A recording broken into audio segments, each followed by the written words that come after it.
Yo, good morning, good morning. Let me just turn off the Spotify. But as you can tell, we have sound, we have a different scene for draft and for the game. It's getting better. There will still be shit going wrong in this stream, I have no doubt, but progress, not perfection. That's what we're after. So we'll just get straight into the first game, which was Vitality Rogue. We talked before yesterday about Vitality building this philosophy among their whole team, and that also comes into their draft, which makes things not easier but simpler and more streamlined, which I really like. So I love this idea of going for something like Anila. Not something that I've seen before in this this season, but for AD carry bans, because of course Kazi is very strong and a big point for Vitality. So Skarner, not even going to keep talking about it. Fuck this champion. Fuck that we have to just permaban it every game, but it will still stay the same until they change it.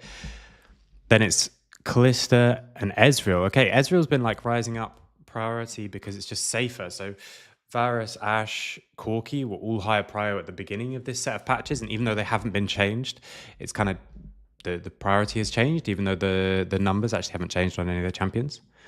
Victor first pick, even post nerf. I think that's an LEC thing because you didn't see it first pick pre nerf in other regions. Varus, like we said, it could be that if you're taking the Varus, you're happy with them taking Corki here, maybe. But you also have the opportunity to force them on a ban because, as we said before, as soon as you have this AD carry jungle, the question is, do we have to match or can we secure other power picks? So one of them, we said we had to match. AD carry, we must already be thinking about stuff like Anila, and we just say, right, we have at least three. Because Xayah is very good into Vi, Cork is just very strong. So they must say, right, we have three, therefore we can drop AD carry. So we reply with the jungle because we probably didn't have three junglers we wanted. We secure a power pick top because we can drop bot. And then the same question happens again. Do you answer top here or do you secure something else and you just leave the victor? So then for 5, you get the Ori ban to go with the Vi combo, and you also get Nautilus ban because that can be blinded on 4, or it's just something you're already interested in the comp. Hey, yeah, I'm having a good day so far. Bit tired in the morning, but stream is always should be a good way to wake up. Hope you guys are having a good day as well. And then Galio on 5, R5, good against dive comps, as we've seen, as we've proven.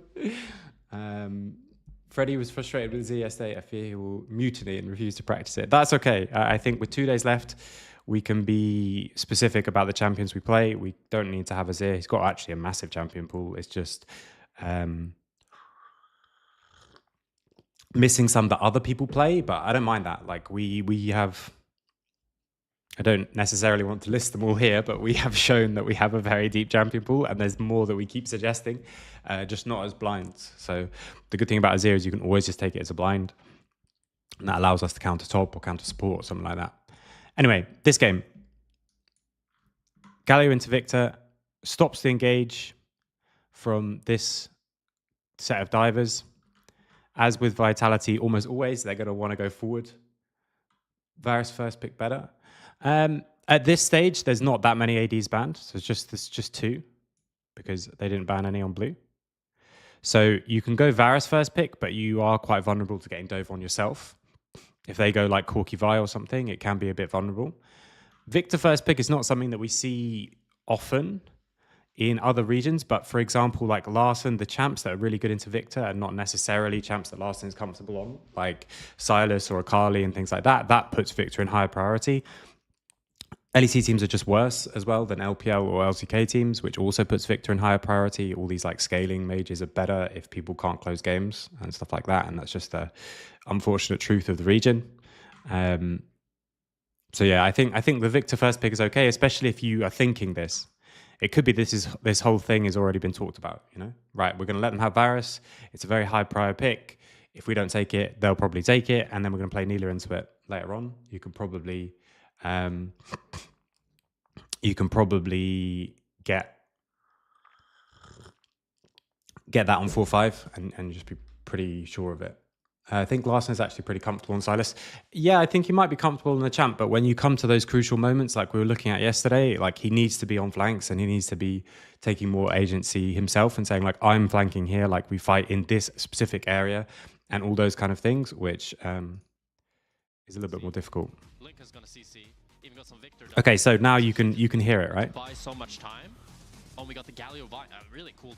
Both team comps actually. And I think this is the thing, is Rogue are showing something we've seen in the hands of many teams at this point, right? A lot of engage options, this guy combination with the ambassador. Morning, happy. Yes, I fixed the sound. What I was doing, if anyone really struggles with sound again and all the settings look right, is because I'd muted OBS in the volume mixer. Because I thought when, yeah, now it's flawless streams. Now there'll be nothing scuffed. I'm just waiting for the next problem. But basically, so I'd muted OBS because I thought it might be the thing giving me those alerts, which it wasn't. And so I muted it. And so even though I'm hearing something, it doesn't play through the OBS properly. So you guys don't hear it. So now we've got sound, which is good. I'm still going to do the same thing. I don't know what you guys think about that. I'm going to do it at ×2 and then pause and jump back. I think if I do it at ×1 and pause and jump back, it's a bit, it takes a bit too long. And we can go back through any of the stuff that you guys ask about or you find interesting or anything like that. So we'll see the lane swaps again. First question is always lane swap. Nilla, I'm expecting level 1. You really want a lane swap because Rel can't help you, can't carry you through the lane. So here what they do is they just do it late and it's going to cost cooldown. I mean, it's going to cost TP. But because Nako just finds Adam with his face, then you swap. It's better for top lane, it's better for bot lane. So I think Rogue play this a little bit silly. I think when you come into this game, that they watch the early invade to see about wards. But it seems like this watching the early invade is because they know that Vitality want a lane swap, and yet Adam just shows himself. Yeah, maybe, honestly. Yuumi just got buffed. Maybe Yuumi. But like him walking here, I don't think gains him very much, and it costs them quite a lot. So they call the lane swap late in case they've been seen. And they were calling it anyway, but Adam does confirm that there's a lane swap. So, and again, we'll see what they go for. There's these two options. You either go straight to the tower and you try and get to level 2 just from the wave crashing in, and you're hopefully safe enough by the time the dive comes, or you try and play like with the jungler, you try and get level 2 from mid, which puts your mid behind, and then you TP down. Puts your mid behind, but it's good for you. So Ambessa will need to be safer, but both of them here, because of the late swap, both of them are just doing that same, like the standard answer, which is just sit under tower and hope I don't die on the dive. But Linces is not rushing the invade, so even though we've got the lane swap, we might just see normal jungling. Because there's no way Malran can invade here. And so we're just going to be like camps, we'll just actually do normal thing. In which case this is like the most standard of lane swaps, in that, not actually the most standard necessarily, but the most calm of lane swaps. And now they swap and go back to bot because, as we said, they're not trying to lane swap to play till 20 minutes. They're trying to get level 3 because now you've got a lot more all-in threat. And so level 1, you were just going to get poked out. But by level 3, you can actually start to fight them. It's like if you're a mid laner, right, and you're playing a Kali. If you could start the lane at level 3 and like an ARAM and have all your spells, you would much prefer that. Because level 1, people just walk up at you and auto you and you have to just give so much. But then this is a really big mistake from Midi. So yes, they have the back advantage and they have a longsword. But now he just loses all his HP, so they're not threatening all in anymore. And he doesn't even keep the freeze. I mean, he stalls it a bit, maybe. Maybe you could say that. He can just run some pots. But still. Straight, not a great trade, I think, for keeping one CS alive, I think, and you lose all your HP. Oh, he's got enough pots. And now they can threaten much more. So this is actually a really good lane state as well. They've got to bot lane with a longsword, and they're the ones who are like, if we can all in you, it's great. So now they can just run forward and all in because they're stronger. So it's a really good lane swap so far for Vitality, even though they're behind in gold. Because the gold is very close. It's going to crash now. Top, okay, it's behind, but you got through the early lane phase on Nilla. This is why we don't see Nilla very much, because those early levels are often just really, really hard. So here it's like they've got through the really hard bit. And so it's weird. You judge the game and say, right, Rogue have Dragon. The Dragon is good, of course, which is going to be based on the timing of the swap.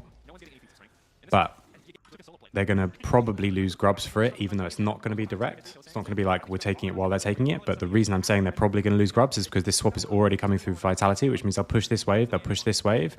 And then at that moment, then they can do the grubs. So Execute is coming. We'll see if they fight this. Patrick resets. The TP is back. So they're on the grubs first, and they're going to have bot crash, but they lose mid crash.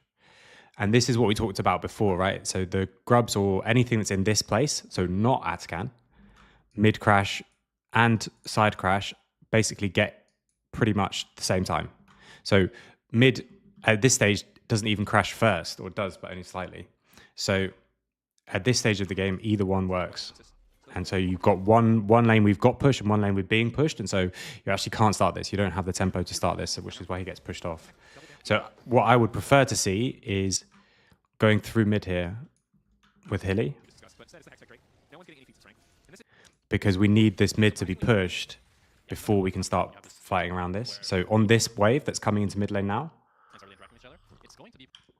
Okay, it's not even going through mid. It's Sayak moves as well. So we're all just like, I think, a little bit disconnected, because this is the important wave for actually taking the grubs. We've got a push in top, which they're going to have to catch. But because we just walk here and let a melee mid laner walk up to mid lane and push the wave, then the tempo gets equalized out. I don't know why he's moving all the way to top. I think maybe they're when they don't see... No, they do see Vi. I don't know. Maybe he's scared of Vi, but I think Kazi's also like, he's level 5 versus level 5 Adam. Like, he doesn't need help pushing this. He'll have a big stack wave. And because of that, they don't get tempo over the area. You can kind of add it in, right? We've got a time advantage in top lane if we're Vitality. Enemy has a time advantage in mid, but it equals out. So Rogue are going to get the one grub as well. And now Vitality are okay just like fucking with them and slowing them down. Because you're actually playing for tempo on the other side of the map, because Natanako still hasn't TP'd in here. And so the longer that they spend all around here, the better. And so if you just slow them down, this is where like you could start it and run away, you know, if the enemy wasn't already on it. All those kind of tricks, which do often get people caught, I'm not gonna lie. But when people get caught and say like, oh, it's worth, it's because of these kind of things. But they drop all three for this bot set of plates. Ah. So Hylissang, I think, is trying to come around here and stop the TP. If he stops the TP from Adam, it's really good when he comes up this way. He sees that Adam's going to try and TP, and he's super aggro, so he just flashes forward into their base to do it. And now they've ended up going super deep, but... We're super deep, but like Rogue are quite disorganized, right? Like Adam's TPing away. I think Galio starts channeling ult right here. And so it's 3v3, really. So 3v3, but they got a really good starting engage. So like, why they say they're really deep, but like Sayak just needs to stay there and follow him and stop his ult, and then that's it. And that's the advantage of all being on the same page. Rogue are disjointed. One of them's TPing bot. Marang's running back to red while two people are chasing after Hilly because they're like, oh, he's inting, he flashes. Like, he's not, because all his team's on the same page. And this is the thing, right, where maybe in previous Vitality lineups or previous Hylissang lineups, Hylissang goes forward there and he's by himself and then he dies and everyone's like, why did he flash forward? He's inting. Well, he flashed to stop Adam. If he finds Adam there, it's insanely good. They get like at least another plate, if not more, and deny another wave. It's like 100, 200... No, wait. So more than that for the plate already. Like a 200 plus gold swing, almost like enough as the kill doesn't matter. Like it equals itself out, and it's extra XP as well. But because he doesn't find him, if the rest of his team didn't come, it would look like an int. But they do, so it's not. And you pick up the kills as well. No, I mean, it's not even that. It's like, it's a deeper spiritual question. So whether or not you believe in him. You know, a lot of people ponder But hopefully with that, you can see why people, especially people who have a high opinion of Hylissang, often you find these situations where it feels like you're just making excuses, is because it really does have a massive impact as to what, you know, the casters would say he's inting, rather than it's a good play. Yeah, we need to go with Hilly. Because he sees the game just very differently. I mean, I think he actually sees the game very similarly to Eric. Maybe even more extreme. And so, yeah, getting the follow there is really important.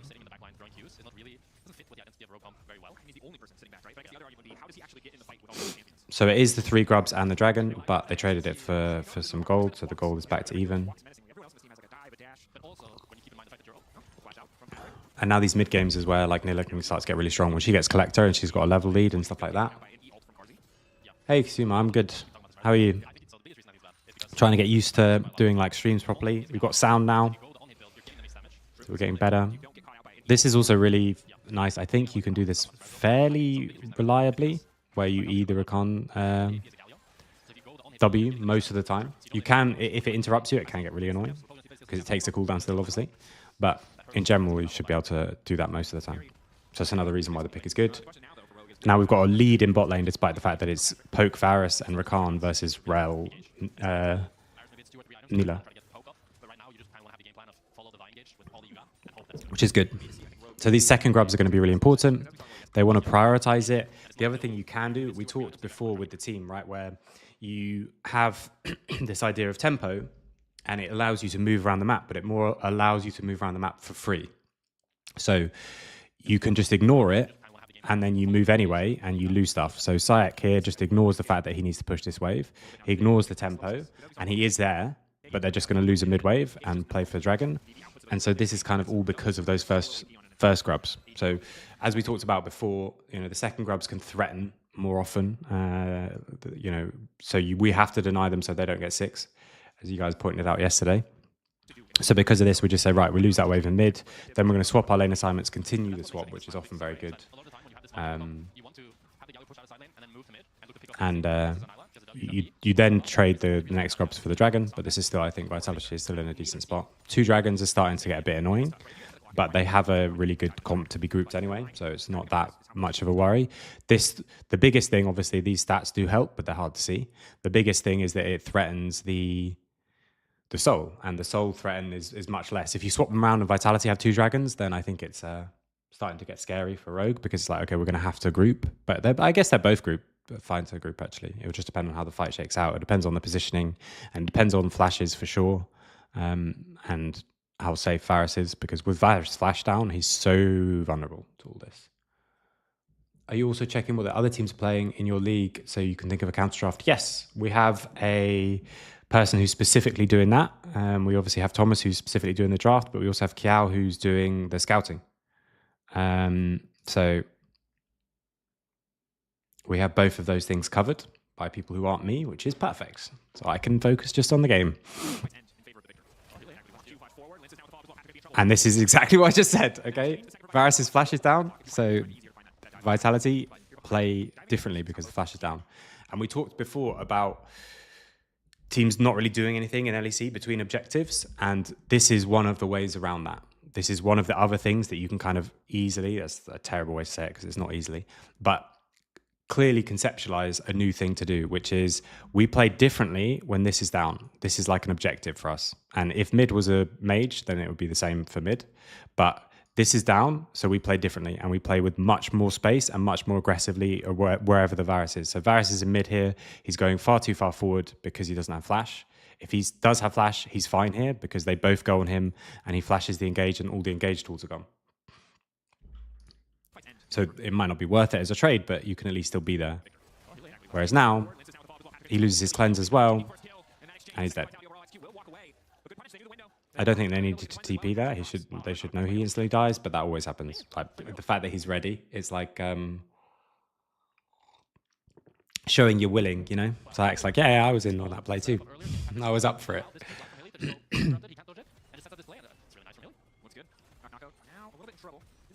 Hey, Zaggy. Sorry if I get everyone's names wrong, by the way. I'm still getting used to that, and I've got everyone. I've got the chats maybe a bit too small to read your names properly, which is why I was like squinting at the camera. But I really appreciate everyone watching. It's a lot of fun, and I'm hoping, as I said, hoping to get better each stream.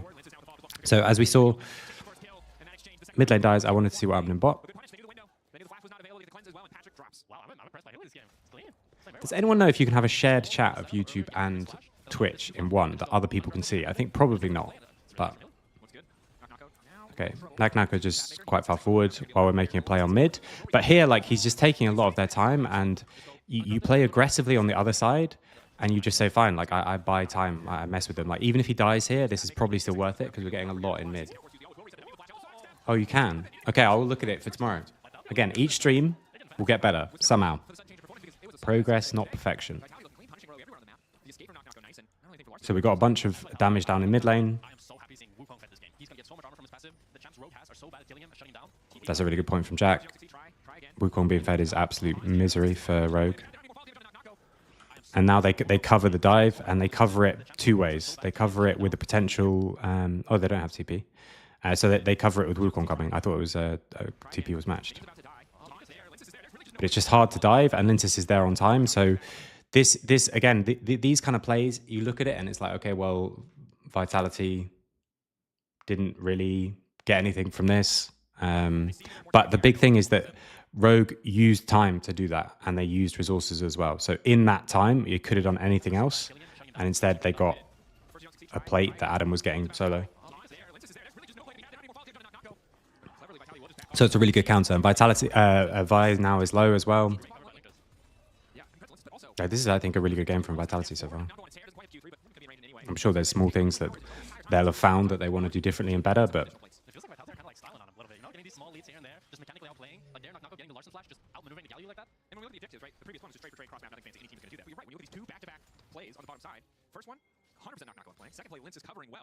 Yeah.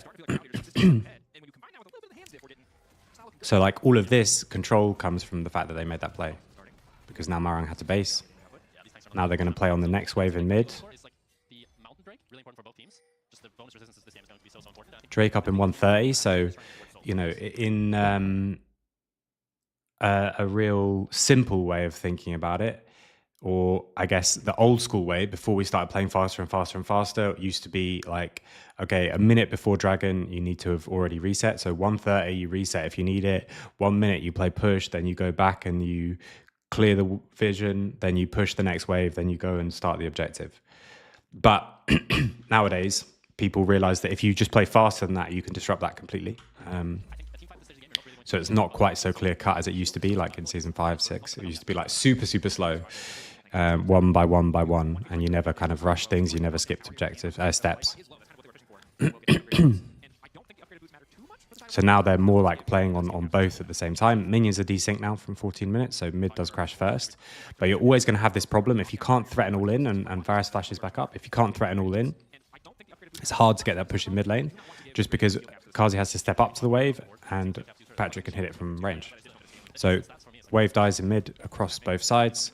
Patrick now goes for the reset, because he wanted the item, and also because the item gets him back to base from base faster. Is Freddy getting a clap on the hands because he doesn't want to practice his ear? No, not at all. As we said, the advantage of Azir for us is not necessarily that it's actually just a super strong pick. The advantage of Azir, and the reason you see it so often in competitive, is because it's like a really safe blind. So the disadvantage of us not playing Azir in competitive, which actually, to be honest, we still could, I think he's still getting much better at it, is just the safe blind, and we have other blinds, so... I want to get more opportunities for Freddy to play the stuff that he plays that no one else plays, as opposed to the other way around. But the downside is that Eric also absolutely stomps when he gets counters, so it's very hard not to let him just counter. Okay, so Kazi threatens a lot on mid lane, which is the only way he can get pushed. Like he has to threaten the all in, but with double sums, it's hard. So even then, we get a little bit more of a chunk again, and they start dragon. So this TP is what gets them the dragon. They TP to bot lane, and Larson doesn't have TP. So it's going to be the dragon. They're in a good spot. They get the first choice of where they go, and then Marrow basically goes to the other way. I mean, it's a nice try.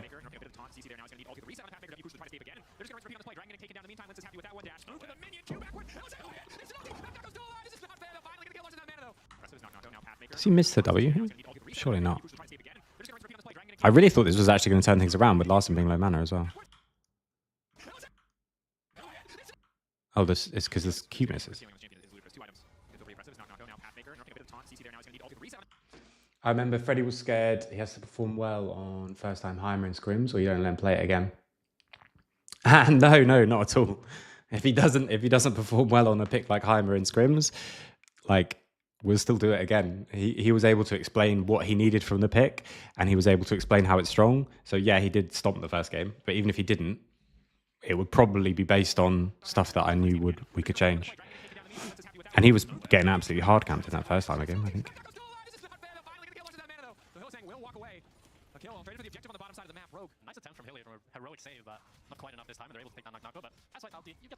I don't know if that flash Q missed, but I don't think... really thought that was going to turn around. So it is going to be the trade. And you see this happening like separately. You see this happening at a different point. And so people say... Oh, I got my hand in the wrong place. I was like, why is my pen not coming up? So you say, okay, like they're taking this and people took Dragon for free, or objective was for the kill. It's like, it still just flows into the next thing. This is when games are even. When games are really far ahead, you have one team who can have like multiple plays back to back to back. Whereas in more even games, it will probably go in this kind of turn-based thing. But thinking about it in terms of terms is not actually that productive. It's too simplified for me, I think. Okay. It's just the absolute swag juke. This is the same thing, right? So as he's going up to clear the way, if he takes a load of poke. I mean, that wasn't actually very close, but still.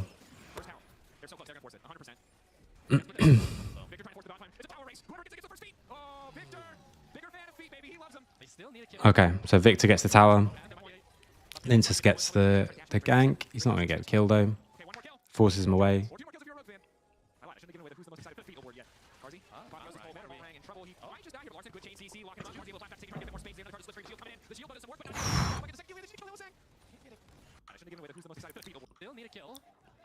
This, I think, is a little silly because you use Wukong ult and Wukong is bot lane. Victor can't fight, so you see Vi, but you should know, like, I don't know if anyone remembers from a long, long time ago, DP, the dude potential. I think they talked about maybe in like the Garen champion spotlight or something like that. Or maybe it was Garen who was the person in the bush in their example. The DP here is high. There's up to 4, as far as Vitality know, there can be 4 people here. So you want to go for the really quick play, I guess, but you're just going to lose tower and death for it. Don't think champs matter a lot outside of the high competitive level. Even if Azir is good, there are other champs that do the same. I mean, they matter like at all levels. But you could say the same about Carrier, you know? Like, he needs to play in Worlds, he needs to play whatever melee support that everyone else plays because it's the highest level. And actually, no, he doesn't. Instead, the team needs to play around the fact that he plays ranged. And 2 Worlds in a row, they made the same mistake of trying to play like everyone else for a while, and then they gave it up and they won. So for me, I think you just need to think about what's the most effective tactic available. And in a lot of teams, for a lot of situations, having a really safe blind that can be a bit varied and has high damage output and is a good side laner, like Azir is just good at everything, or like 6 out of 10 at everything, which makes him a 9 out of 10 champ in general. And maybe that's the best thing for you to pick. But then there's also a lot of other champs that you can play and get a lot more value from it. So like, you can let them play melee mid laner and play Heimer into it.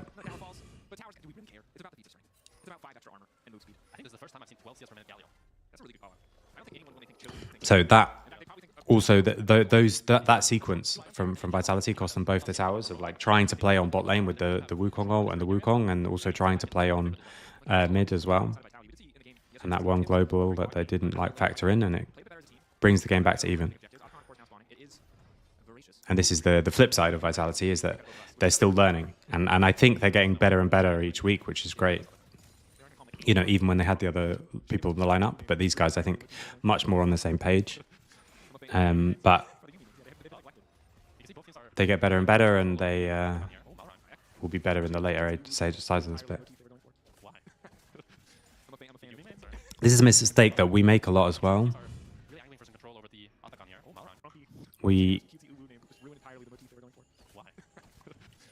come forward because we think we're covered, but this is a nice attempt from Marang. I don't know how it's going to end out. So they do have someone marking, like covering here and shadowing for him, which is nice, because I think it might become a big deal. And then as soon as they both show, there's also the potential of a fight in mid too. So they do get flash. Not sure if he would have been one shot. If he gets the W down there, I think you can also play on the 2v2, but maybe you just get one shot. But Lintus is so strong in that situation. So bot lane push is more important than it otherwise would be, because Atakan.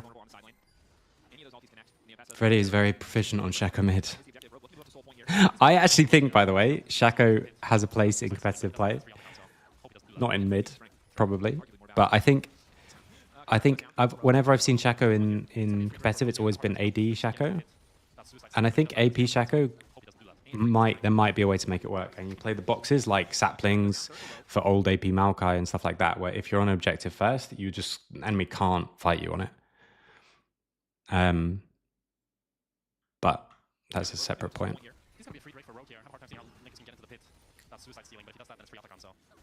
Okay, so because of the flash away as well, Sayak has to reset. Doesn't really have to, but he probably has something to buy. And that gives Rogue the dragon, because Kazi and Hylissang also came across. Yeah, we saw some Shaco jungle in a couple of VRLs too. But it was AD, and it was often with Orianna, so you do the invisible Orianna ult, which is cool. I mean, this is weird. Execute ults.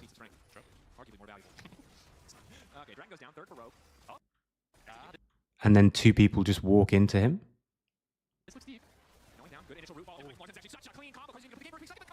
And it still works. Okay.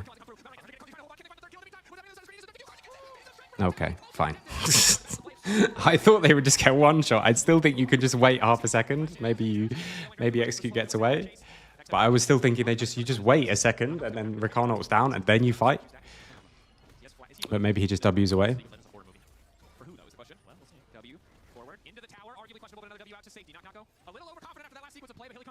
And again, he's just stalling and buying time. Like, they're getting Atakan. I mean, that Nako, I think, is a really good player, by the way. Okay, look, I thought they were just going to get one shot. The ult channels. I still think this shouldn't be. Okay, so Ambessa's not in range, but if Ambessa's closer, like Kazi just gets if Kazi gets Ambessa ulted here as well, which is, let's be honest, fairly close, because she can ult from like here, and she's just a little bit further back. I do think you just get one shot, but in this situation, you prove me wrong.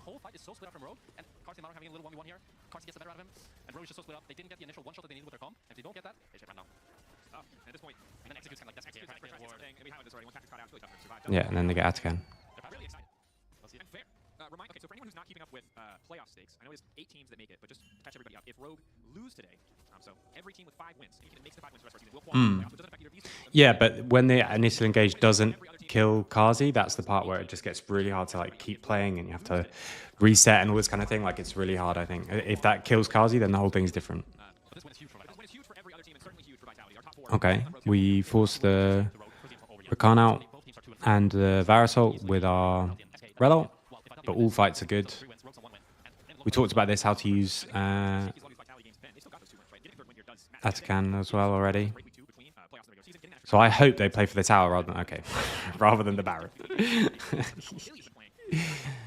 Because, like I said before, okay, maybe I'm wrong. Maybe I'm completely coping or something. But as far as I can tell, the only place in the entire map where Atakan buff, GA buff is not useful is when Baron is like low. Because then dying and rezzing in your base is just as bad as dying in general. So maybe that's ridiculous, but I would much rather just play super aggro for towers and stuff like that and go for dives.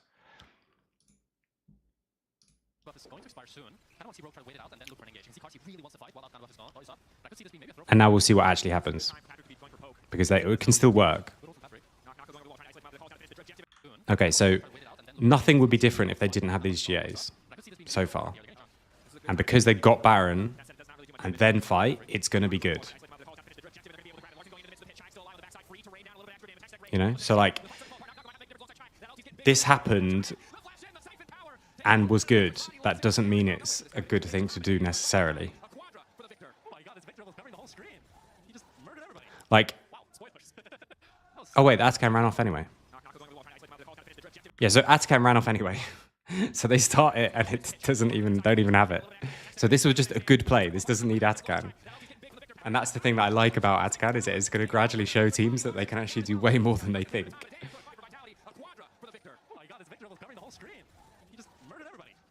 And the fact that Victor already had the upgraded ult as well there is like really good. So they were able to actually kill instead of sending the mech to spawn, but the solo laners of Vitality are just too strong. Even though they're able to, and also knock a great flash over the pit. So how crazy is this, by the way? Like, if you didn't have the Atakan buff, no one would go for this play. But actually, the Atakan buff falls off before it matters, and the play works. Do you lose Nash buff when you get Atakan revived? No, you don't. You don't die, so you keep all the things. So yeah, this works without Atakan. You could just do the exact same play without Atakan and it would work. I mean, maybe Rogue go a bit more aggressive a little bit earlier, but I don't think so, because it's not worth letting Baron die so that Atakan buff wears out, because if you got 3 kills before the buff is taken, you can also still take the buff yourself, you know, so. So now Vitality are in a really good spot. They're going to secure the dragon. You don't get a chance to mess up, obviously, because you're soul point. So you always have that thing of like, okay, we need to be aware of it all the time. But Victor is just ridiculously strong. They've got the upgraded boots. I mean, Nako also is very strong in this game, despite the fact that items like equal CS and stuff.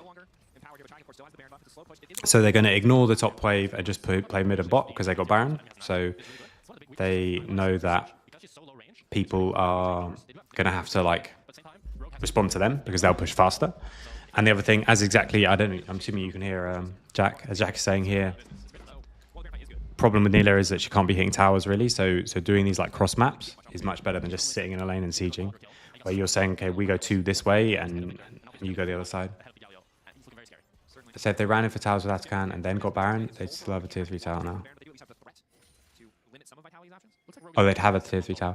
I mean, I don't know. Like, if it's wearing off as well, the thing that's interesting to me is that play works has got nothing to do with Atakan as far as I'm concerned. But maybe, like I say, I'm very open to reading it wrong. It's a very new objective.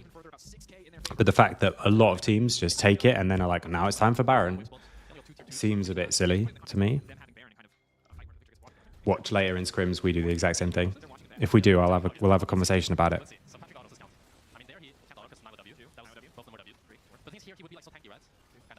So they use all their tools and then now it's I mean, almost, by the way, that was almost max size Victor ult. If Victor ult lasted 1 more second and they get the kill on buy, then it grows again and extends again and they kill Galio and it'll be see like the massive one, which is always fun.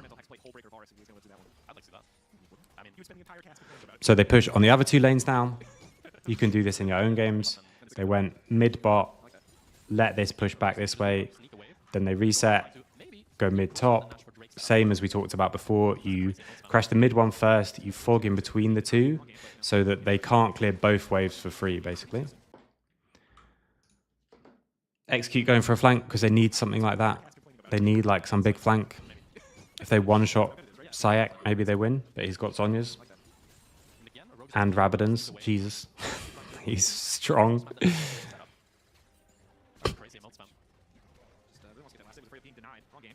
mechanics fresh. Carzzy healing this one game is pretty disgusting. So 2 flanks on the side, and Hilly just marking the flanker. Naknako marking the Ambessa. They're going to just play super aggro for this mid tower, I guess. Or they've got the dragon coming up in 30.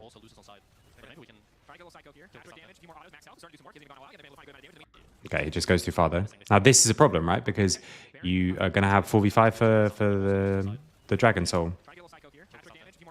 And he just goes a little bit, they're just a bit too disjointed because 2 people are chasing Hillisang. Sorry, execute on this side. And now he just gets 1v3'd. And at this stage, he just needs to move away. Like if he W's away here, I think this is really good. But he W's forward, and so he's going to die. And Vitality still have to fight for it really aggressively, and they still can win if Patrick fucks up. Patrick, you can tell he even knows, right? He knows that that's wrong. He knows that he's in danger, not that it's wrong. Yeah, the thinking process is probably Atakan plus Nash is OP. And it is true, if you have both, it's really OP because you can force fast and dive. They're also probably thinking is around Baron, there's often fights, and therefore having the res is good. But I think you saw it in the Rogue versus GX game, where they just get one shot around Baron. No one uses flashes on the rel engage because it's like, well, I've got Atakan, and it's often not good to use flash when on your Atakan GA. But then they all die, and so they lose Baron. They still lose it.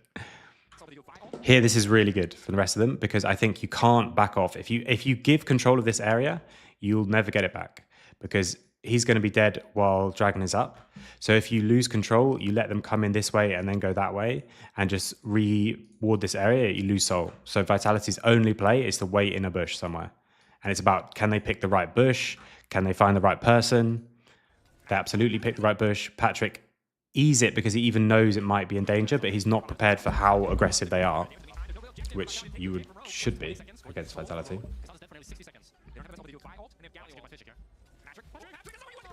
But Patrick dies. So now you can't... now they protect the soul by just getting that really nice pick. And also get themselves the dragon. And Victor's just ridiculously strong at this stage. This is why you first pick Victor. Because at this stage of the game, 32 minutes in, he's just so much damage. Now I think they're going to get the dragon, and they're going to then threaten the Baron. Don't like the fact that Atakan stays up here. Like, what does it matter if they took it? If it's that one. Actually, I guess you get 50 extra gold per kill, but it should be in a different place. Because I just saw the 4 dragons and thought, oh, they got soul, but they didn't. They have 3 dragons and Atakan in that same line, you know? And there's a nice flank, and he's got no flash, so they play differently again. They don't do this if he has flash. But look, Linz just legs it round because he knows they're all going to collapse on them together.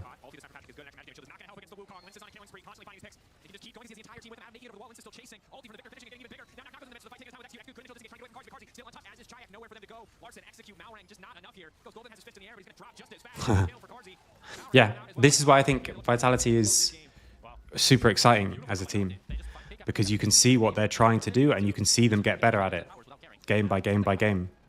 And that's why it's really scary. The teams that just each game they do a different thing and each game they make a slightly different mistake and all those kind of things, you can be trapped at the same level. But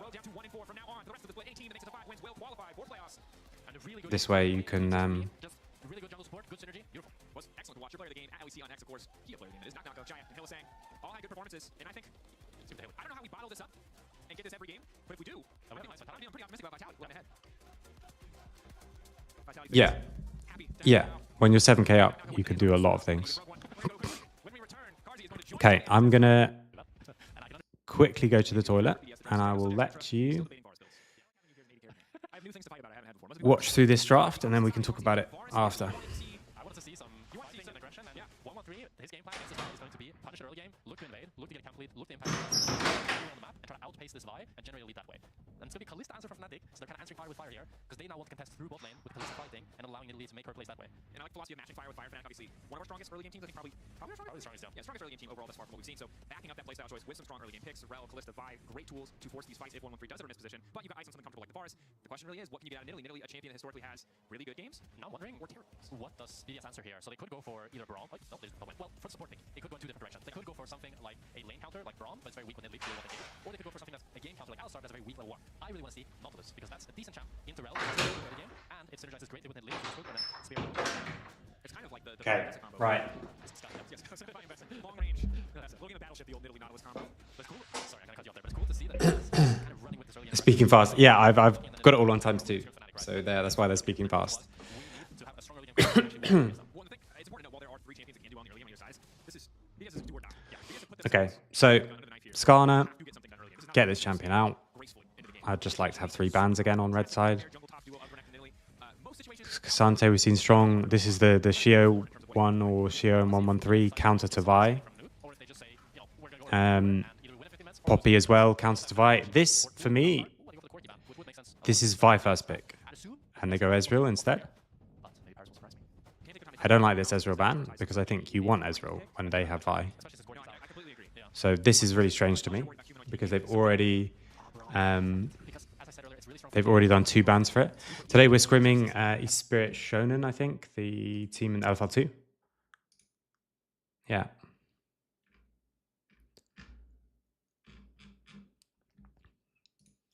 So LFL2 team, but still Now, and it's just a really good, difficult to pull off. good team.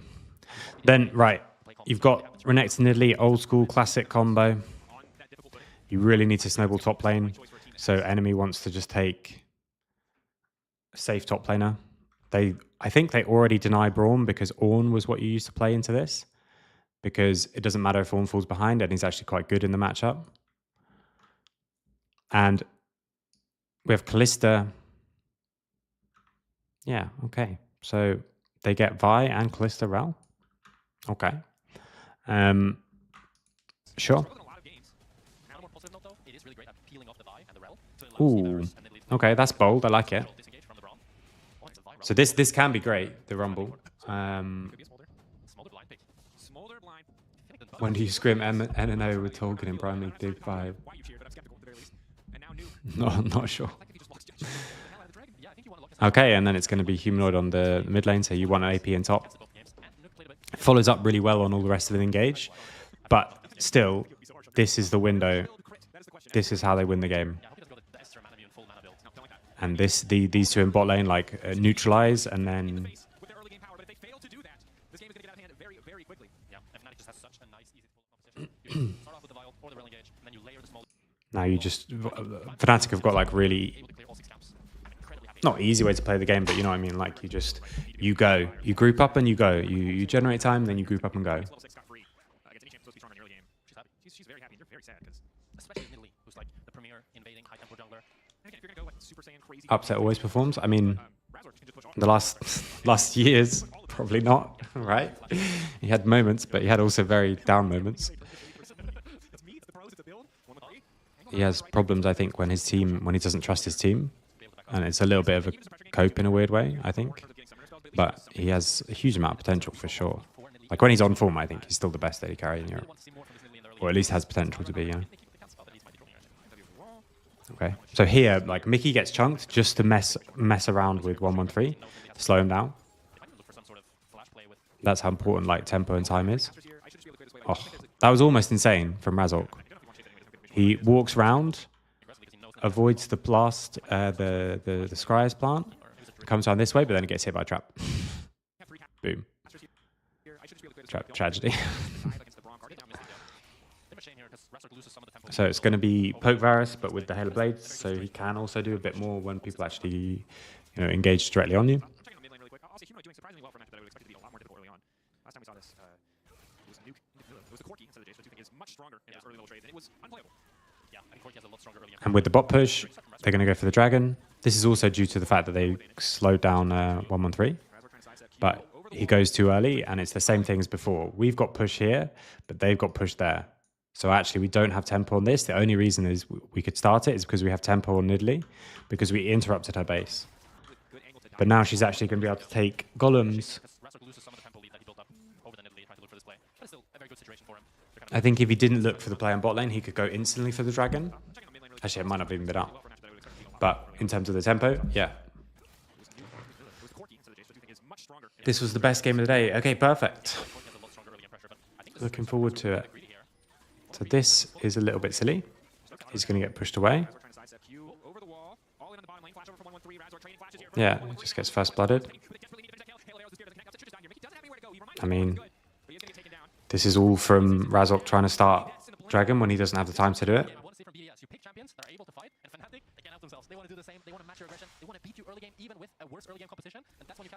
Yeah, I think Jack's point's really good. Fnatic want to play early aggression, but having Smolder doesn't really allow for that. Well, not allow for it, but like Jace coming and Smolder coming is not exactly even trade, right? And so it's a really nice play from BDS to say, right, they're going to be super aggro anyway, so we can be super aggro with better aggro champs. And even without the Renekton in the fight, it's really good for them. Fnatic get the... This is the other thing, right, is that you get the bunch of kills, you think you're up in tempo, but actually by the time people get to base, look, Vi's already running out of base. So you still have this massive tempo lead. And whoever does the play is not... it's not the team with the gold lead or anything like that. It's the team with the tempo. That's the person who gets to decide the play. So this time they do get to take one. No, I don't know Jack Spectra. I spoke to him a few times. He almost joined us at Solari. But he wanted to go to the LVP instead because I think LFL was getting a bit stacked at the time.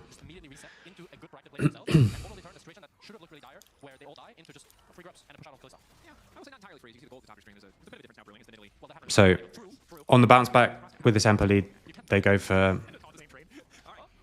the grubs, and this time they do get it. Now you're making a play.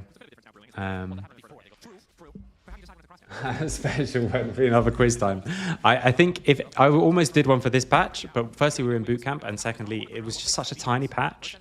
So I think next patch, and for Mel, there's going to be a new patch and Mel quiz for sure. Mel, and also each time I'll put in stuff that we've been learning throughout the week. There will be a new quiz. So maybe after this week, next week there'll be a new quiz. So to double down on your player and say, hey, we'll do something even more risky and more volatile. It's a bold call that's paying off for BDS's. Now Fnatic trying to force the dive. Ice lock, really nowhere to go. Smolder ulting in for a bit of a sit. Blocked initially by the Braum. Should find the quick kill. Power's having trouble as well. TP there. Razor going to 20 gameplay. He's supposed to be like the safe stand. Okay, so they push up through mid. They go to bot side. They've seen that Nidalee has tried to make this play on bot lane. Because they didn't stack the CC though. Like, okay, no, he still does. It's really hard to play this. This is why the Rumble is difficult, because anytime you're not even that overextended, you know. No, it's fine. Telling me they're good is fine. Telling me exactly what happens, maybe that would be a little bit annoying. But even then, I'll still watch them, because as I said, I've watched them for me. So now they're taking time to do the dragon. As we said before, they could have invaded and then gone back for dragon, but you just commit too much time for it. Now, really nice ult to stop, to hit on, to get the hit on Razok, but it's actually just well played, I think, from both sides. So they get onto ice, which is good, but the Smolder ult gets blocked by a really wonky shield. Like, shield is this way. Oh, shield is this way, and yet it still blocks it. But then, nice Callisto ult, assuming time to do the tower shot. But it's just already stacked up so much. If you watch this on normal speed, one of the things that is always worth bearing in mind when you can block these tower shots, one team is going to destroy the enemy nexus. True. True. Yeah, so the Braum, I think it shouldn't block, but it does. And then if you look at the tower, minion, Mickey, but you can't time it when it's that close. And then that slow just 1-for-1, and it's the TP, but it's also the time commitment. So better, I think, for BDS on the end of this play, because they get to slow people down again. Smolder ult, you could see how much damage it did. It kind of turned the tides of the dive. I think if they don't have that, they're actually not able to dive. Also, again, Humanoid is this ticking time bomb. I don't think that the Smolder ult... I thought the Smolder ult got blocked by the Braum, but maybe it didn't. Some of the best support scaling in the game in terms of what you can get out of a well-positioned Unbreakable. I mean, what BDS has that is nice against Smolder is the range, but they don't have any lockdown to speak of. So once the Smolder gets his rapid fire cannon and he starts to get cocky with movement, it gets really hard for Okay. BDS, unless they land significant amount of poke, to actually shut him down. Fair enough.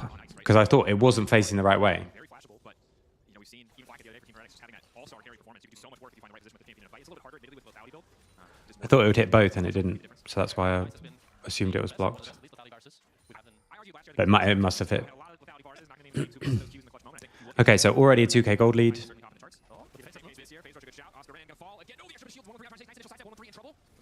Yeah, and this is what you need on the Nidalee, but people act like, well, people say, oh, you're not Canyon, you shouldn't play Nidalee, and then you see a game and like the person gets fed. This is not the part where Nidalee is hard. The part where Nidalee is hard is the rest of the game. So I still will reserve my judgment as to whether we can play Nidalee in Europe or whether 113 can be our Nidalee player. Nidalee's already got 1k advantage. Fnatic get a grub, so they deny the stack, but they don't get the spawn. Let me see why they just... I think they just flipped this, don't they?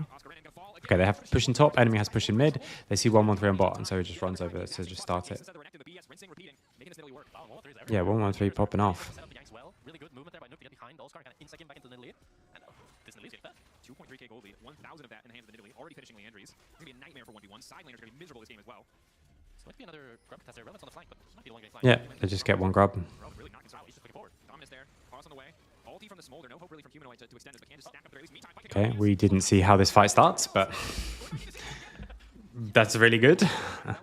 They're split up and they're running towards top side, and they have your really strong Renekton and your really strong Nidalee both going top.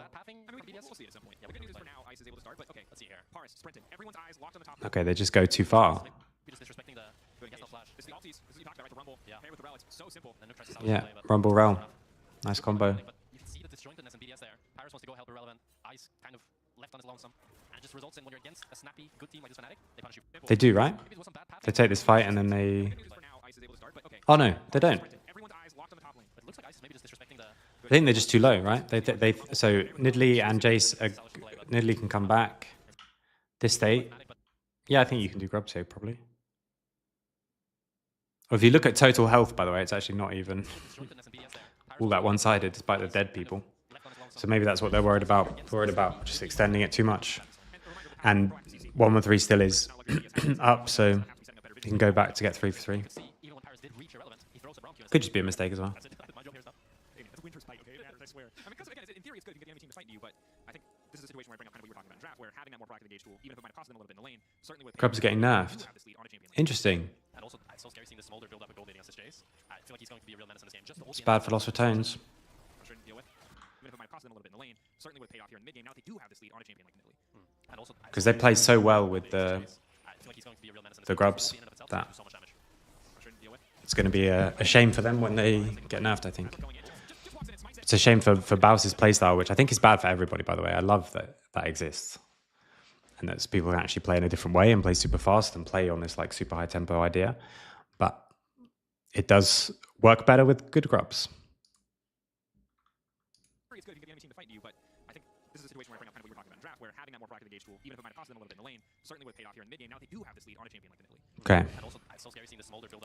They push up mid. They got push in mid and bot, so they just do this. It's like the most standard. Push mid, push bot, do dragon. But he just comes in. They just let him walk in. So we need to know like where they're coming, and we need to know what we're going to do to try and stop them.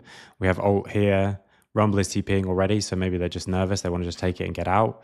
We have a bunch of poke that could be landing and is not landing, and we're all just running away as if we've already got this. Really nice ult from Paris to stop the follow-up engage, by the way. Like, look at this. This is insane. Okay, I went back too far.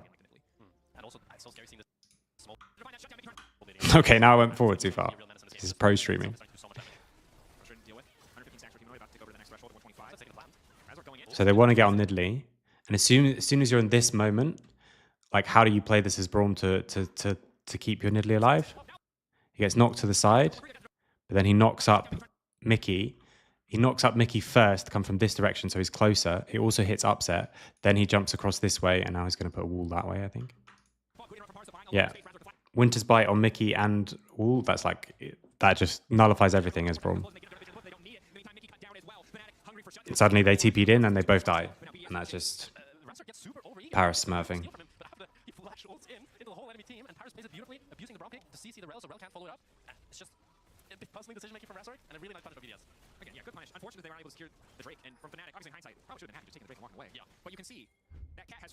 I think if Paris plays this any other way, this engage works. He's got no flash, but he has ult. Like if he jumps this way and then ults this way, by the time he's jumped, Mickey stuns them and can also follow up.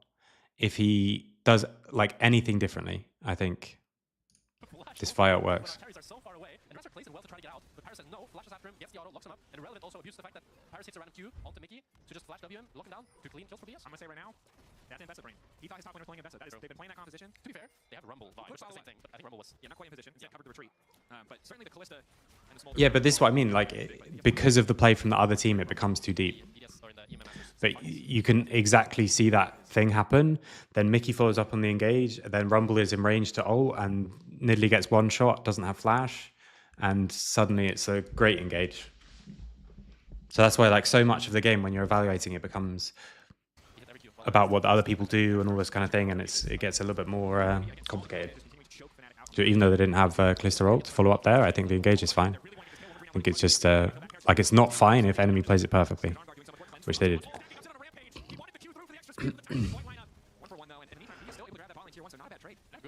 So it is too deep, but it's not as simple as just like, oh, it's too deep.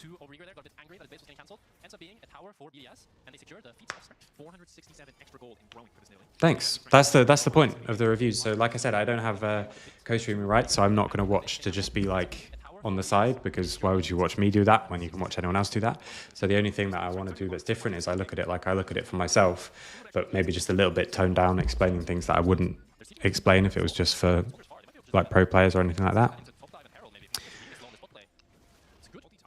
They get pushed mid and they're going to just super hard commit for one side, and Rumble doesn't have ult to clear the wave. So when you lose control of mid like this and they just go into one side, this is now the enemy territory. So this whole area, we should be thinking about it, if we're Fnatic, as if this is on their side of the map.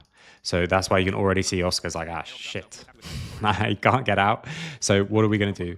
We either want to reclaim this area, which is going to be really hard, or we go this way and play on the other side. Now, we don't actually know that they backed away. If Fnatic, I don't think you've seen these two people back away. So the last thing they saw was everything go dark in this area and all the people go that way. So it becomes a bit of a guessing game, and it becomes a bit of a like feinting and parrying kind of idea, where now Fnatic go to the other side of the map and Oscar does get out, where he probably wouldn't have if they'd have just all gone for him, but they were covering our cross map and, you know, all those kind of things. Because I think you can just also just for sure dive him here. You can just for sure stop him getting back to base with Paris there too, but we run away as he runs forward, and so he gets out.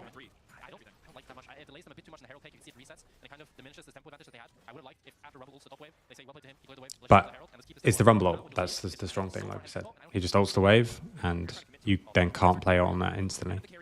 So it stalls it for the next wave that's coming around. Now they're going to be really behind on the next thing, because now Upset is already ready to play on the top wave. So we're already hitting this wave first, and it all just like snowballs one to the other to the other.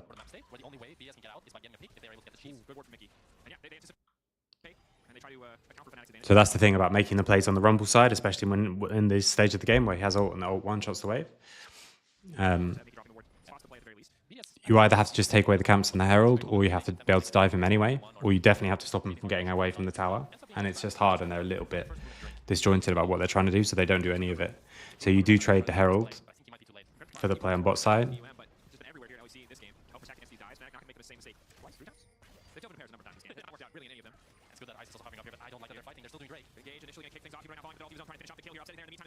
Okay, and they're fighting top while they're doing Drake on bot lane.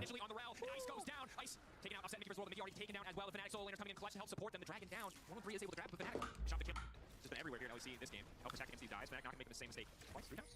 They've done it a pair of number of times. I think this. I think you can't be defending this. I don't like that you're fighting. They're still doing great. You can't be defending this side of the map while you're also playing on this side of the map. Instead, you should be looking to play super aggro here, slow them down as much as possible, and then maybe even play through mid instead. Like, this tower is going to die. If Fnatic wants it to, this tower can die, because Nidalee will never be there, and everyone on the enemy team could be there. So, like, Renekton is now TPing away. He does get one, and the dive is quite deep. But you still lost the tower. You didn't make a play on the other side of the map. Okay, now he's just... we're both just saying the same thing, so maybe I could just shut up and listen to the cast. Because this tower is, like, undefensible in this situation. Where enemy has pushed in mid and goes towards the top side of the map, like, you can't defend this tower. So what are you going to do? You're already taking something on the other side of the map.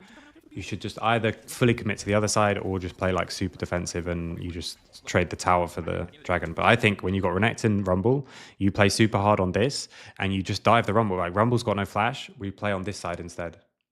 Yeah, it's supposed to be quiet, so it's not too distracting. I can turn it up a little bit if you want. It's important to understand that PES.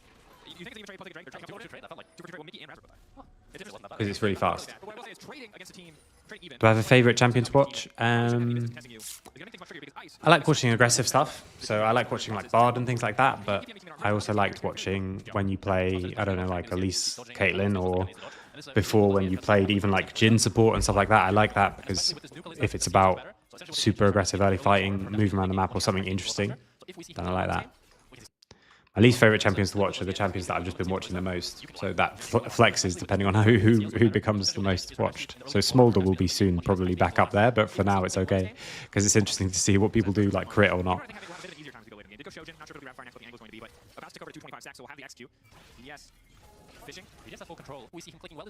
I'm just seeing where they go. So they're pushing bot lane. They come and play on the. They take the red buff. Red buff at this stage is actually, like, quite important. So you see teams back off to take red buff because you get it for 5 people. So suddenly it's very different. I'm only going to do about 30 minutes more. I didn't realize how late it was. We start our pre-scrim at 12:45 and I want to have like 5-10 minutes to sort out the streams in between and take a little bit of a break, grab some food. So I'll let him do a little bit more. Now, this is the thing. Before, as we've said, so here you'll look, they completely lose control of mid-wave, which if you're doing Dragon is a disaster because enemy could be hitting there and then still come to Dragon, but because Atakan's further away, ICE can't just stay pushing mid. So they drop mid-wave in terms of just losing the gold for it, but they don't drop mid-wave in terms of losing the tower, which they would do if it was a Dragon that they were playing for. This Herald is weird. I think this happens so much with Herald, by the way. Like, LEC Heralds, you just put them down, like, to hope. But you can force them to come back, and now Herald does push. And keeping in a situation to let your poke land is really important. So these kind of fights, these kind of teams, even with the Renekton, you want to one-shot the person who gets CC'd with the follow-up from all these people. But with these 3, you just want to play, like, as slow as possible. And this is the way that we get people to be really slow. Yeah, I just think this is only a useful pressure point because Fnatic are the ones that originally start Atakan and then completely lose control of mid. I think considering they have TP already, if they just hadn't lose full control of mid and put Humanoid in mid, then placing the Herald down would be not that useful. So now Humanoid resets, but he's gonna... They just need the fight to start. So they need the fight to be the opposite of what BDS want. BDS want as slow as possible, and yeah, they just insta-fight it.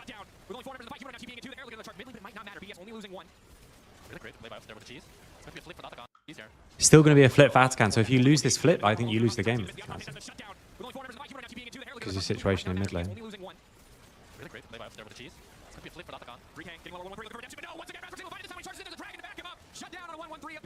So, like, I thought they got elder there because I see the Smolder execute, and it's just a really good combination of the Rend plus the Vice Might that doesn't allow 1-1-3 to try to get the steal. And as You see, can't play when the you poke can't play starts, 50-50 with that with all you Callista, need right? is Rel to engage on someone. It wasn't even a crazy engage. He only got the Renekton, but just the fight needs to start. And Upset's also playing So brilliantly. you need to play slow, but you can't play this slow. You can't play like for the 50-50. I mean, I guess you have Nidalee Q and you just say, right, it's 60-40 or something.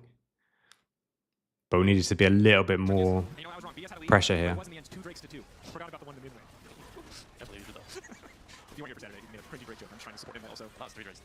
Now it's 3 Drakes. And Irrelevant's angry. Irrelevant, very frustrated, but this is not going to go well for him. Now it's going to be really hard. Now you've been like outscaled. That's aggressive. You need so much poke to land before it actually With a 1K gold lead, is going to really matter. but how do they push this lead? That is the big question. So many teams, I won't say squandered, excuse me, Atacon, but a lot of teams have struggled to use it to its fullest. It is 30 seconds till Baron at the very least. How much can Fnatic get? And I think the nice thing about Fnatic comp is that they can really easily start the Nash. I don't think they can really play for tier 2s unless they're willing to dive. But I would like to see them maybe just transition their pressure. Okay, They should just dive. They have probably they're just gonna be Atakan. willing to They dive just to- I wish Upset doesn't want to. I mean, it's not even a counter. It's nothing. you I think push they up through mid. set up the Nash. You want to Really just fun. dive where Upset is They basically. can so easily turn from this Baron Nasher. They just need someone to get CC'd and the fight to actually start. And then it's going to be a clean wipe from them. On the other hand, it can be risky to start the Nash because if BDS then gets some poke, give them that combined with the Nash damage, it can be kind of scary. So if you like the fact that this mid tower is still up makes it much harder to control the rest of the map. Which is really So OP when you have a Smolder and an easier to play. if this was dead, then you can push much deeper. You push like into this whole area. You can not only threaten side lane towers, you also have much more threat on something like Baron. And normally But now, think about auto attack, you want them to do a ton. But when you're scaling better and you have an easier to play composition, you already got a lot of kills getting out Atakan. You're fine with just getting waves out push and trying to play it that way, especially when you don't have Nash buff and you're playing against champions that have incredibly good wave play like the Jace. yeah, you're not. You know, you can chill as We got a bit of a pause. Not an actual pause, sorry. as a Fnatic. You're not in a rush. You've got 2 crit items. Dragon on map. This is the thing. Smolder, this build of Smolder was just as good in the previous patch. But Well, I think I'm gonna do this all year. just John's coaching belt. Okay. Irrelevant looks kind of invisible. What is this like the you know the Key and Peele thing where there's someone standing behind him who says what he's trying to doesn't say, like Obama's anger translator. You can be in the chat being my anger translator when I'm like, this is a suboptimal play. Okay, so Atakan they didn't do anything really with, but it's okay because they're outscaling. I don't know, sometimes just champ feels OP. You don't go to yourself, you're sitting here, you're in ICE's spot, you say, well, my Q's gonna do exactly the They're same. just going to keep resetting. They just ping waves back and forward because it's LEC. This is bad for BDS, but they don't seem to be able to do anything else. That's the struggle with the value bars and why it has been hit or miss. They just get as much gold as they can, and they try and poke for the next thing. To try to face check, and that's the really hard part about this competition. Next dragon. Now it's time to do something again. But yeah, now Smolder's outpoking our whole team. Yeah, the snap bubbles are really starting to hurt. The ult is slow, it's set up for anyone else. See, Ice Qs and E's are So in these situations, this is where you can start to get the poke. And rapid fire is really good because Smolder can start to answer with some poke as well. So many games, so many competitions where you see that Smolder isolated, you can't just immediately pull the trigger and go, but that is just not the case for BS. Mickey's doing a great job. I mean, no poke is landing. Not letting him flank whatsoever. Oh, maybe. Good marking. Like you want to just mark Irrelevant here. Like you don't let him Unknowns. They are getting a little bit of poke. blank. That's enough. Just in terms of also John, just in terms of you mentioned BDS like Irrelevant. I think as well it's also how you play against it. But I do think it's much easier to play against it than play as it when you're talking about Renekton. Irrelevant and not So they get poke on Mickey, oh, maybe. Decent chunk. but poke doesn't land on any of the carries. But enough poke on Mickey is good, but he's still just going to force a fight, and then it's can be a good situation. Razork's playing on the other side, so even though Fnatic are the ones that need to start a fight. So even though they're the ones on the objective, I keep doing this, like my hand's in the wrong place, so I do other things. On the objective, they can push up and try and play smiting that away, ulting on the back line because they want to force a fight. And so as they commit on one side, it just buys the space, so they run back round. So they peel back round, and every carry of BDS has to step back. Therefore, they get... They still have to take so much time to enter that it just feels really bad. It's so easy for Fnatic to turn with their engage that BDS is so slowed down that by the time they get to the objective, it's already gone, even when they actually get the conditions that they want, which is poking out Mickey and poking that engage out. And now it's Fnatic with first tempo into Nash. It's going to be the same process all over again with them having control of the Nasher. BDS arriving, midway in a relatively even state. BDS are just going to ignore it for now. Trying to get a bit of vision down. Iris and Jace are very far. They might even look to just finish this with the Ren plus Smite combo. 1-1-3, can you steal this? It's not perfect, it should be. But there should be enough to just steal this. Sorry, just replying to a message about scrims. Really bad. It's so easy for Fnatic to turn with their engage that BDS is so slowed down that by the time they get to the objective, it's already gone, even when they actually get the Now they are are going to push up mid. They have a tempo advantage, so they can get the control, they just rush it straight away. But this is different from the Vitality one we saw before, right? Where they just completely ignored the mid wave and just rushed it. So here, Oscar's pushing the mid wave, which means that they're not using, it takes them longer to get there. Like Oscar could just run and they could just forget this and just instantly be hitting it. But they probably have thought that they don't have enough time, and I tend to agree. And so they want to also set the fight up at the same time. All over again with them having control of the turn measure.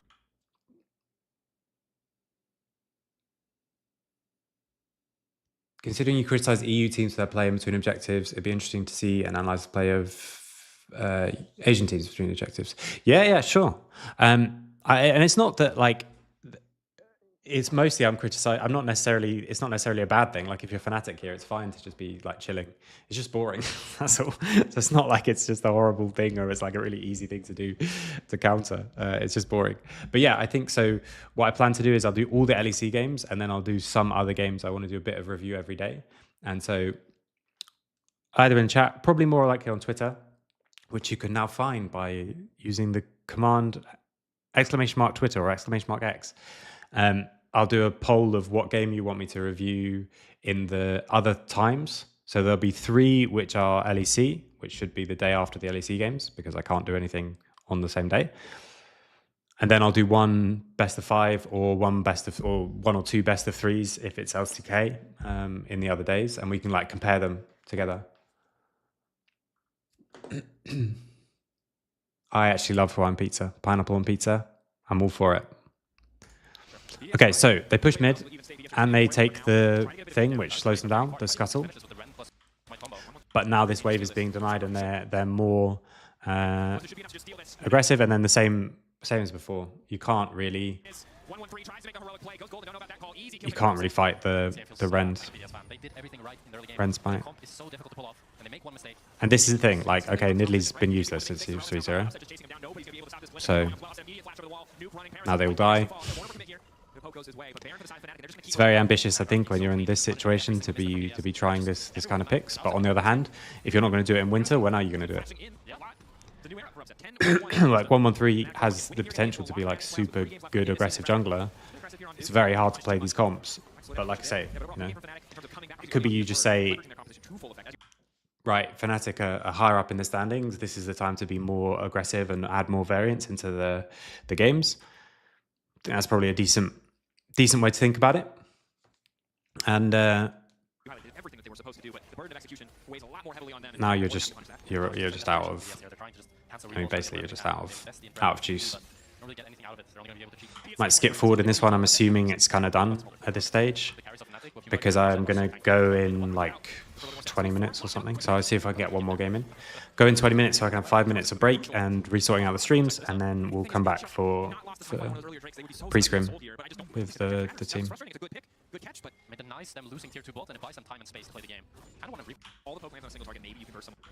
Okay, somehow it's back to like 4K. So I guess the same thing still is true. If you land enough poke, then you win the fight anyway.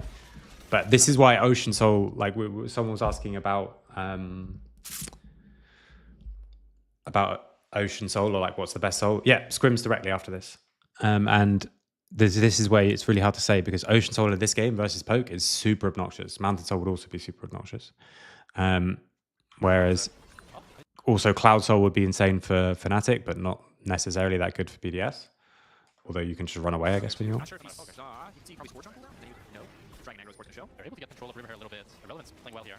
So there's not that much poke landing because it's hard to land poke. Especially at this stage of the game where people aren't like one-shottable. This is a nice try on Humanoid. He's the one person who doesn't have cleanse. Like he's the one person without TP now as well, which you can force away. He's going forward to take a lot of damage here, and a really nice ult from Ice.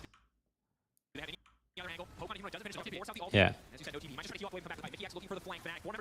So this is now slow enough. Okay. This is now slow enough that like the fight could be good for them. And there's no ult for Humanoid, although of course there's no ult for Ice as well. So they're still looking for poke. They still want to play it slow, but now they're maybe getting to the point where they're strong enough. I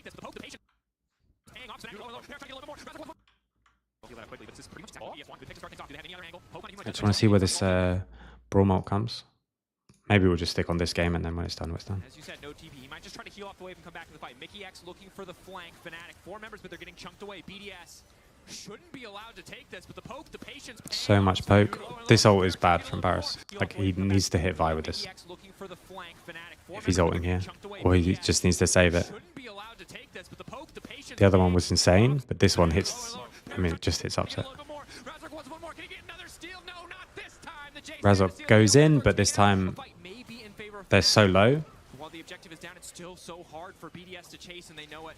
They'll throw a few more spears, a few more. I mean, if those last things hit, then they would actually be able to chase that down. I think. This game was kind of over for BDS, but they're playing slow. They're playing calculated. They're hitting the crucial skill shots. Why in EU NA Varus and Callisto? Callisto is prioritized like everywhere. It's just normally permabound in other places. So that's why we don't see it as much. At least it was. Don't know if things have changed. And Varus gets you a lot of push in mid because you have the poke. And it's a little bit easier to kind of play around. I think that's one of the reasons. Again, like these early picks that you take in competitive are often about actually lack of weaknesses, therefore ease of use. Like Azir, we talked about. He's good. He can work in a side lane. He's fairly safe. He has good wave clear. He's good late game in team fights. He can follow up on picks. Like he's kind of good at everything. He doesn't have that many big weaknesses, and so he's a really strong pick in competitive. And Varus is similar, although it is quite vulnerable to this dive. It's so difficult. BDS is making it happen. They are. This is a team that was not on the same page in so many of their previous losses. But now have to care about getting caught out, making aggressive, and Fnatic's still incredibly powerful. I think the Braum ban would have been much better than... I can't remember what they did ban. Fnatic. No one was really in a position to follow up. I feel so bad for BDS. If they get that pick, I think they can easily start the Nash as Fnatic lose their main source of engage with the Rel. But now it goes back to a stalemate where BDS have the control of the Nash, and they will try to loop the poke down Fnatic when they try to enter. But Fnatic has good wards, so BDS just one land poke. This is actually good though, because we rarely see these like two different comps played exactly to those plays. No, it's not necessarily that flexibility in ADC is priority. Although Varus does have the flex, like he can go on hit or he can go tanky. Like I say, it's weird when they've double banned for first pick Vi that you ban Ezreal, because I think you can also just go Ezreal when they go Vi.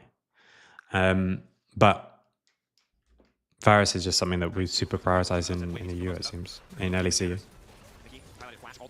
So BDS really needs to land poke. They really want the fight to play as slow as possible, and they need Fnatic to be low enough that they don't win the all-in, even though they have better all-in champs.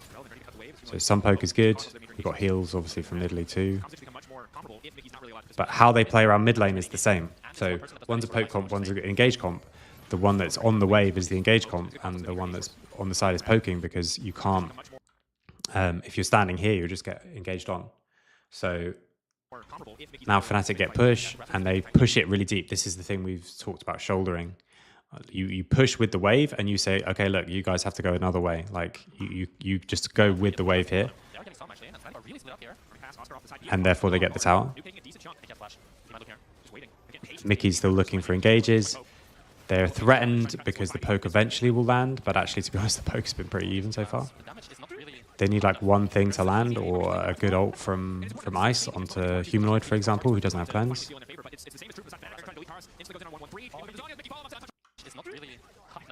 So in the end, they actually land enough poke themselves to find that the engage on Varus is okay. I mean, on Braum is okay. He loses his passive thing. Then they pop the Zhonya's on 113. This, by the way, I was a bit harsh earlier, but this, by the way, is the best use of Nidalee that I've seen for a long time in EU. Like, you get fed, and then you have to play these poke comps. So this is good. That much of a threat. It's hard to play more of a follow-up on the Wild. At the same time, Nuke has to play a little bit further back and frontline as much as before. And Upset as well has no flash to get out of those key moments now, but does have the GA, however. So I think his game plan can still be very aggressive. The biggest difference is that Fnatic lost their reliable engage with the Rel. It will matter. Ice, of course, still having a flash too, so that on top of spell shield makes things a little bit more difficult. The Humanoid has just been stacking his entire time, 428. He's on a very long flank here. So the big flank, because they're just trying to get any engage. BDS don't want to, like, they have to start Nash to force them to come towards this area. Irrelevant stacking his ult in the bush, so he's stacking his Fury. Then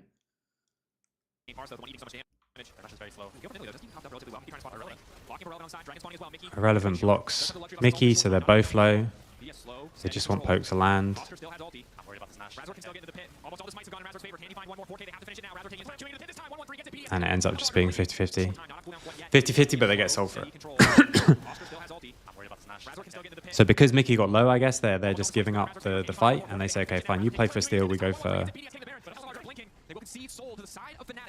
soul instead. And now you're getting Ocean Soul into a full poke team comp. This is, I think I'm really happy about Fnatic. I think BDS needs to end with this Nash or get 2 inhibs to really make this worth it, because this Ocean Soul has so much value against Fnatic. So we'll see what they can get with it. Yeah, after this, I'll take a little break, like just 5 minutes before scrims.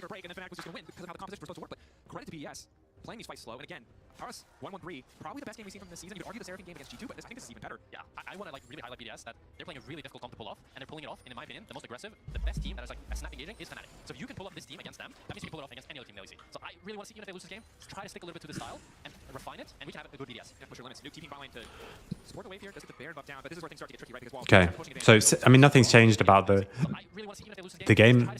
BDS want to play flights as slow as possible, get as much poke down. Fnatic want the opposite. Although the soul makes things quite different, because it's just harder. It's the same thing, but it's harder. Like the moment where people are low enough. I'll talk about scrims properly after the little break. I want to start streams before scrims, before even pre-scrim, and then I'll answer crush opponents and drink their tears. Then I'll answer I'll talk about the scrims of the day each time. They know they have to get something done. It's just so difficult. Hey, Baddest King. I will try and get YouTube and Twitch chat somehow in the same place at some point. So they can play so much with the siege. Oof. This almost wins them the game. Humanoid gets hit by Varusol, but I guess they can't land anything else. So flash ult from Ice, not flashed by Humanoid, but the spear has already just been thrown. So there's no real reason to be like always talking about this kind of thing, right? But if you know that this flash ult is coming, Humanoid dies here. I'm pretty sure. They have to be so careful about overcommitting here, though. It's like we throw a spear as we flash ult. So if the spear comes here, he's dead.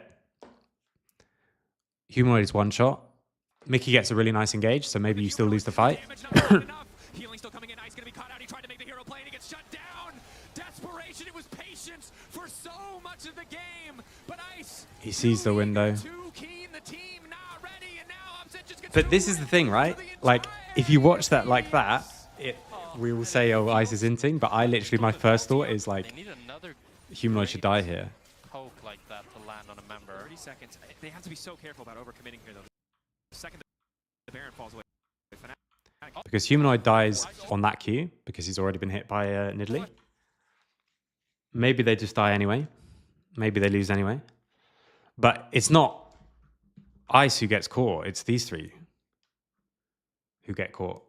No, I think the flash ult timing is fine. I just think you need to know that it's coming. And like I say, you can't be talking about that kind of thing in a game at 42 minutes, really. Well, you can, but like it's not shock. It doesn't shock me that it's not. So, yeah, I mean, for me, I don't think this is like Ice's inting at all. I think Humanoid should die here. Why are 3 people getting caught by Rel? 3 people getting caught by Rel without her flash engaging? This is the problem. Because Humanoid would be dead, and we should have Braum with him. So Braum can protect this way.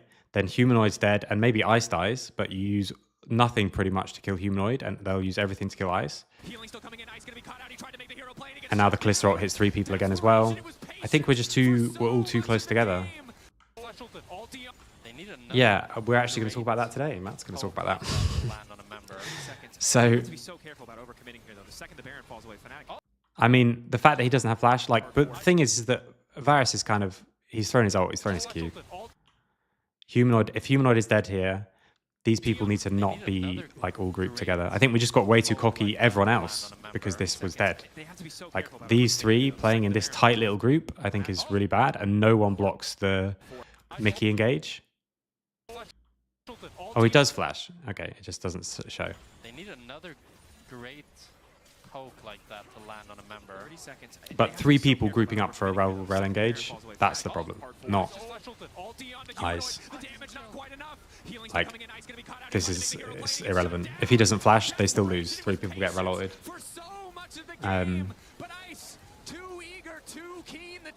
But this is the problem. Like, obviously, it's not Dracos' fault at all, because you're literally casting him non-stop. But my point is, this is the danger of making your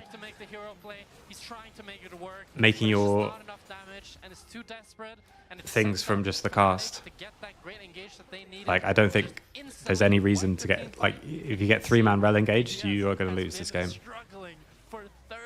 Yeah, either like Braum has to stop rel, they need to not be grouping, or if Jace can stop rel, I don't know if you can actually when she just ult Ws like that.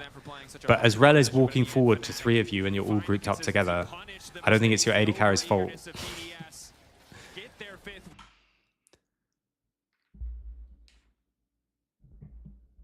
Oh, we can look at it one more time. Let me see. I think they just all go too aggressive here. The flash ult should kill Humanoid. I think if it kills Humanoid as well, people already change how they think about the play. They have to be so careful about overcommitting here, though. The second the Baron falls away, Fnatic. So I'll mute it because I'm going to play it slow. As I say, this person I think should die because the Nidalee Spear should follow up and there's no one to block it. So Humanoid should die. This flash ult that catches, or it doesn't actually catch 3, I guess. It almost catches 3. But then they all pivot and go onto ice.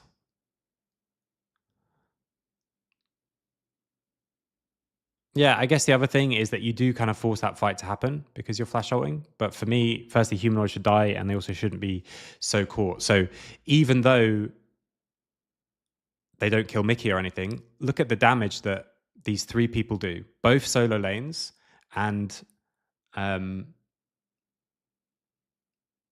yeah, it's always the jungler's fault. Exactly. WTF team, no spear. Both solo lanes, because of Mickey's engages, do nothing in this team fight. So even though the engage didn't kill them or anything like that, they just did nothing. And Braum, I don't know where it went. But that's why Mickey's going, because he sees like a group. Even your Q gets blocked. You don't even do anything.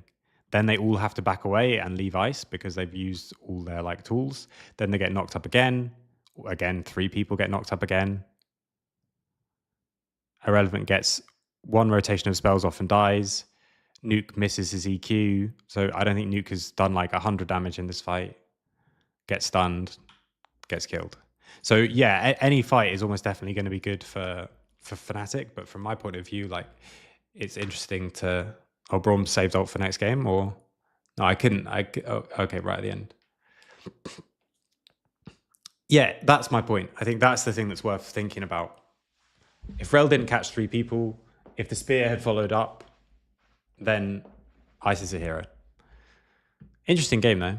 And 2 very different styles of composition. Can't remember, where was the like big swing points? Oh, there's a couple where they played on top side instead. They should have just played hard on bot. And then with the Atacan as well, they tried to 50-50 Atacan versus Callista. I think that's always really, really hard. And they needed to just get a bit more poke down. But their poke got better later, where ironically it's worse. But they got better at it. Okay, so I'm going to go for like 5-10 minutes up until 12:40. And I will play some music and all that, but I will turn off the YouTube stream and turn it back on so that the VODs are separate, and we'll go into scrims. I can answer some questions about scrims, and at 45, the team should be jumping on. So I will see you guys in a bit.